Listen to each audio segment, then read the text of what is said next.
Welcome to section 9.5, absolute value equation and inequalities. So in the first part, we're going to focus on absolute value equation. So the goal when it comes to absolute value equation is that you want to get the absolute value by itself, meaning you have no numbers in front, no numbers in the behind or in the back, and then there's no numbers underneath the absolute value. So in our first example, we have the absolute value of 2p plus 8 and then plus 1 equals to 5. So the absolute value is not by itself because in the backside it has the plus 1. So we need to cancel out the plus 1. In order to cancel out plus 1, I'm going to subtract 1 on the left, therefore subtract 1 on the right. So now we're going to get 2p plus 8. It still has the absolute value, but now it equals to 4. So at this point, I'm double checking. I still have no numbers in the front. Now, no numbers behind the absolute value, and no numbers underneath the absolute value. So right here is the goal. The first goal is to get the absolute value by itself. In this case, we have. Now, the one thing you gotta watch out for is when the absolute value is equal to a negative number. The reason is the absolute value, the function of the absolute value makes the number inside become positive. Here, when we solve an equation, the one thing you don't want to have is when the absolute value is by itself and it equals to a negative number. So in the event that you have the absolute value by itself, no numbers in the front, no numbers behind, no numbers underneath, and it equals to a negative number, if you have that, then you would stop and write no solution. So again, if the absolute value is equal to a negative number, then you would stop and write no solution. But if it equals to a positive number, that means you want to keep going. So from here, the moment when you have the absolute value by itself equals to a positive number, what we're going to do is you're going to write the inside of the absolute value twice. So I'm going to write the inside, which is 2p plus 8, 2 times. So here's the first time I'm writing, and then here's the second time. Next, I'm going to set the first one equal to this number, and then the second one equal to the opposite of the number we have here, so negative 4. So to review, all I did was, after I get the absolute value by itself, I just rewrite the inside twice without the absolute value line. The first one is equal to the original number. The second one is equal to the opposite number.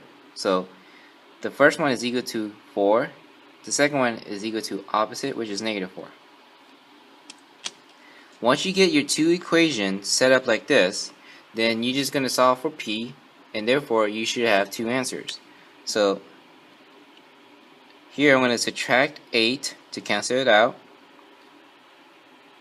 So we have 2p equal to 4 minus 8, which is negative 4. So it's okay now for it to equal to a negative number because we just solved with p and we don't have the absolute value line anymore. And then I'm going to divide both sides by 2. So here p is equal to negative 4 divided by 2, which is negative 2. Now let's solve for the second equation. So I want to cancel out the 8, so I'm going to subtract 8 on the left, subtract 8 on the right.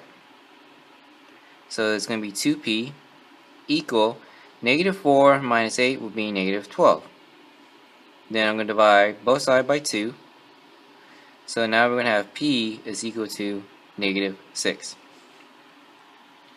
If you closely examine the work between these two equations, notice how the first step is exactly the same. The second step is exactly the same. In my first step, I subtracted 8 on both sides, and in the second step, I divide both sides by 2 to get our answer. In this case, our two answer is p equal to negative 2 and p is equal to negative 6. So let me box those up.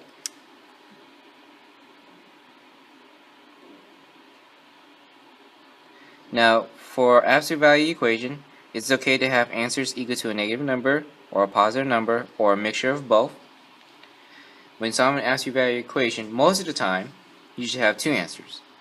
One special case is when it's no solution in the event when absolute value by itself is equal to a negative number. And another special case is when it only has one answer. But most of the time, you should have two answers. In the second example, I have 2 minus 10 times the absolute value of 3 minus 4b equal to negative 68. So again, the first goal is try to get the absolute value by itself.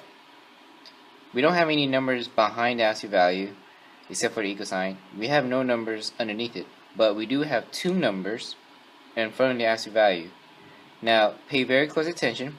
The minus 10 is right next to the absolute value, so therefore it's actually multiplying. So keep that in mind. Now, the first goal when trying to simplify and get the absolute value by itself, I want to get rid of this 2, not the negative 10. I want to get rid of this 2. The reason is the minus 10 or the negative 10 is multiplying to the absolute value. So, if there's a number that is not multiplying or dividing the absolute value, like this 2 is not multiplying nor dividing, we want to get rid of this one first to make the absolute value by itself. So in order to cancel out the 2, I am going to subtract 2 on both sides. So it's going to be negative 10 times absolute value of 3 minus 4v equal to negative 68 minus 2 will be negative 70. Now, right now it looks like the absolute value is equal to a negative number. Doesn't mean that I'm going to stop here and write no solution. The reason is I have this negative 10 in the front. And so again, you want to make sure to get the absolute value by itself, meaning no numbers in the front, no numbers in behind, no numbers underneath. If it is by itself and it equals to a negative number, no solution. But I still have this negative 10, so I want to check. Since this negative 10, which came from minus 10 right here, is in front of the absolute value, meaning it's multiply, the opposite is to divide by negative 10. So I'm dividing the right side by negative 10. When these two numbers divide, it becomes 1. I'm actually left with the absolute value of 3 minus 4v equal negative 70 divided by negative 10 will be positive 7. So now, I actually got the absolute value by itself. No numbers in the front, no numbers behind, no numbers underneath, and it equals to a positive number. That means I can keep going. So, the next step is I'm going to rewrite the inside twice. So the inside of the absolute value is 3 minus 4v. 3 minus 4v. Now the first one will equal to the original number, which is 7. The second will be opposite of 7, so in this case, negative 7. So from there, time to solve for v. So in the first equation, I'm going to cancel out the 3, so I'm going to subtract 3 on both sides. So now we have negative 4v equal to 7 minus 3, which is 4. Then I'm going to divide both sides by negative 4. So we're going to have here v equal to 4 divided by negative 4. That's negative 1. Now the second equation, so cancel out the 3, so I'm going to subtract 3 on both sides. So we're going to have negative 4v equal negative 7 minus 3, that's negative 10. Then I'm going to divide both sides by negative 4. Here, can't simplify, so this will be a fraction. Now a negative divided by negative, your answer is going to be positive. You can simplify 10 over 4 because both of them are even. So when I simplify, I should have 5 over 2. So again, if you look at the work between these two equations, you see how the first step on both of them, I subtracted by 3. And then on the second step, I divide both sides by -4. So when you're solving absolute value equation, make sure that the work is exactly the same for both equations. Now my two answers are v equals -1 and v equals +5/2.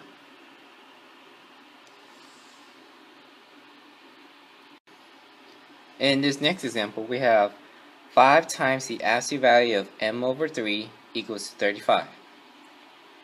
So the 5 is directly in front of the absolute value, meaning it's multiplying. So the opposite of multiplying is to divide. So I'm going to divide the left side and the right side by the number in the front, which is 5. So when these two numbers divide, it becomes 1, and I am left with the absolute value of m/3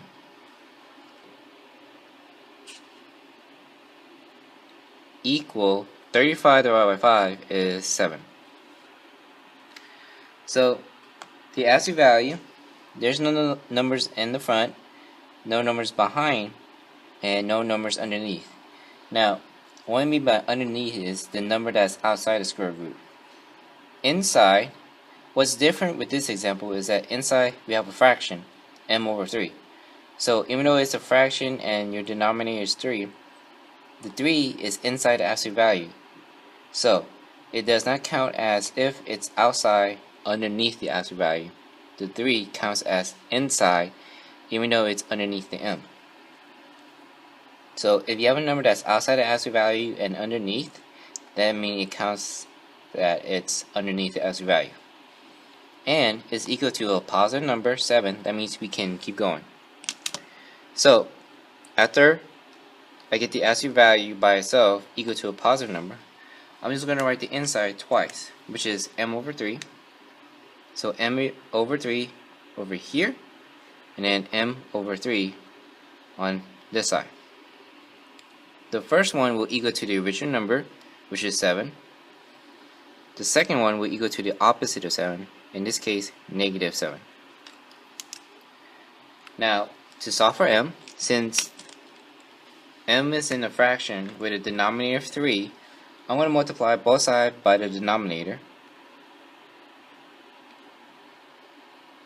So when that happens, this 3 and that 3, they will divide each other, become 1, and I am left with m equal 7 times 3, 21.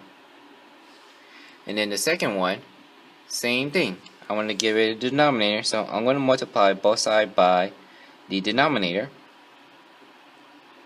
So these 3 will divide and become 1, and I'm left with m on the left side, and on the right side, -7 times 3, which is -21.